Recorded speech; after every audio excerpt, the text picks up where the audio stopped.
Put a few stones or broken china in the bottom of your pot. This helps to save compost and improve drainage. Half fill the pot with compost. You'll find special container compost in store, although general multi-purpose compost will do the trick. Add a handful of slow-release fertiliser granules. These will give your plants all the nutrients they need. Next, mix in some water-retaining gel. This helps compost retain liquid, meaning you won't need to water your pot as often.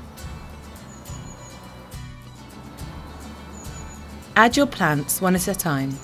Gently tease the roots with your fingers as you go. Add more compost to fill any gaps between the plants. Give your container a really good drink, going gently to avoid spilling water over the edge of the pot. Put your container in place, making sure its best side is facing forward.